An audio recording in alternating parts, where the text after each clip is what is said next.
Pejabat UN menyerang Joe Biden karena harga gas yang sangat tinggi, penjualan senjata dan perang dagang karena perang Vladimir Putin mengancam untuk menghancurkan persatuan Barat. 9 bulan setelah invasi Ukraina, Vladimir Putin mulai memecah Barat. Kini pejabat tinggi Eropa sangat marah dengan pemerintahan Joe Biden dan sekarang menuduh Amerika menghasilkan banyak uang dari perang sementara negara-negara UN menderita.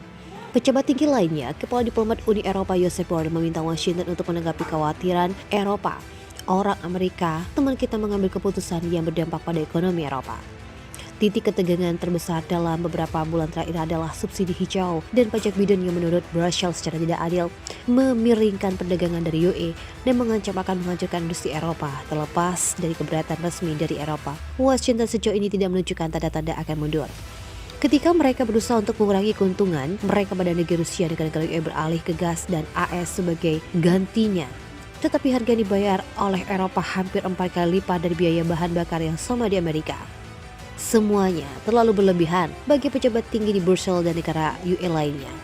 Presiden Emmanuel Macron mengatakan harga gas AS yang tinggi untuk bersahabat dan Menteri Ekonomi Jerman telah meminta Washington untuk menunjukkan lebih banyak solidaritas dan membantu mengurangi biaya energi. Seorang pejabat Amerika menekankan penetapan harga untuk pembeli gas Eropa mencerminkan keputusan besar pasar swasta yang bukan hasil dari kebijakan atau tindakan pemerintah AS. Perusahaan AS telah menjadi pemasok gas alam yang transparan dan andal ke Eropa. Dalam banyak kasus, perbedaan antara harga ekspor dan impor tidak jauh ke tangan eksportir LNG AS, tetapi ke perusahaan yang menjual kembali gas ke dalam UE seperti pemegang kontrak gas AS. Jangka panjang terbesar di Eropa adalah Total Energies Perancis. Bintang rock Inggris Roger Waters mengetam Amerika Serikat karena mengambil untung dari konflik militer yang sedang berlangsung antara Rusia dan Ukraina. Menurutnya, konflik itu diizinkan oleh Washington karena menguntungkan kepentingan Amerika Serikat. Bagian dari bisnis mereka menghasilkan uang dari perang melalui pembuatan senjata dan menjualnya kepada orang-orang yang mengambil keuntungan darinya. Jelas Waters dilansir dari RT pada 15 November 2022 yang lalu.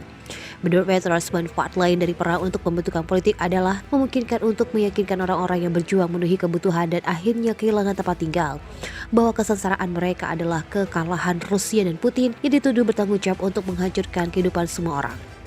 Pada tanggal 13 November, The Telegraph menerbitkan bahwa berjudul Eropa memihak Cina dalam Perang Dingin Baru menunjukkan bahwa Uni Eropa mengkhianati AS dengan bergabung ke sisi buruk dari persaingan geopolitik yaitu Cina.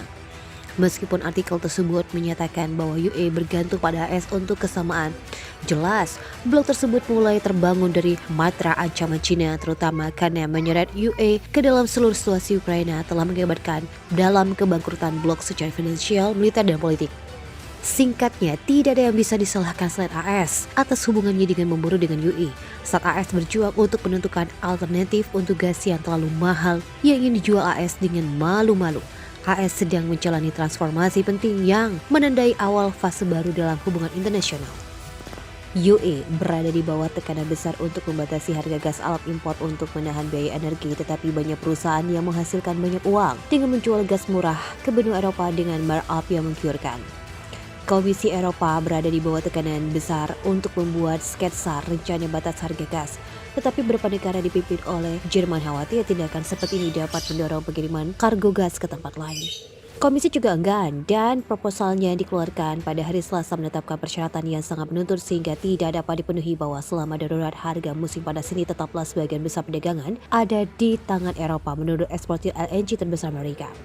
Rata-rata harga di semua kontrak Shin Energy adalah 115% dari Henry Hub ditambah $3 dan itu berhasil menjadi 33 euro megawatt per jam.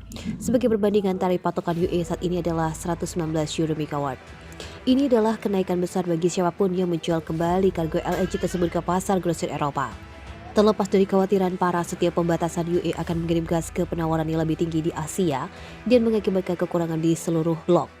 Presiden Prancis Emmanuel Macron mengatakan kepada sekelompok pelaku industri bahwa konteks geopolitik saat ini adalah negara-negara yang mendukung Ukraina. Ada dua kategori yang dibuat di pasar gas, mereka yang membayar mahal dan mereka juga menjual dengan harga sangat tinggi. Untuk menjual harga sangat tinggi, Amerika Serikat adalah produsen gas murah yang mereka jual kepada kami dengan harga tinggi dan menurutnya itu tidak bersahabat. Krisis energi Eropa diperkirakan bakal bertahan selama bertahun-tahun jika kawasan itu gagal mengurangi permintaan dan mengamankan pasokan gas baru. Peringatan terbaru ini disampaikan oleh para eksekutif pelaku industri dan analis industri energi. Cuaca musim gugur yang bersahabat dan langkah cepat untuk memenuhi tangki penyimpanan di seluruh Eropa telah meningkatkan keamanan energi kawasan itu pada musim dingin tahun ini. Tetapi kekhawatiran mulai meningkat tentang apakah pasokan yang ada cukup tersedia untuk musim panas yang mendatang dan musim dingin berikutnya.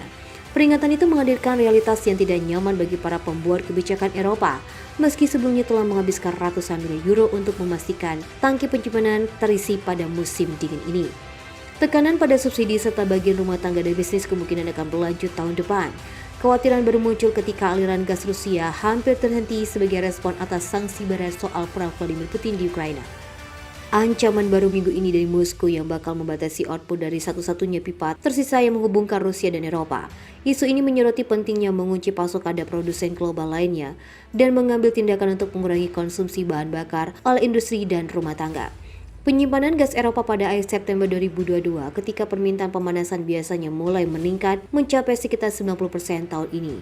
Secara luas capaian itu sejalan dengan rata-rata 5 tahun sebelumnya sebesar 86% meski Rusia mematikan sebagian besar pasokan gas dalam beberapa bulan terakhir.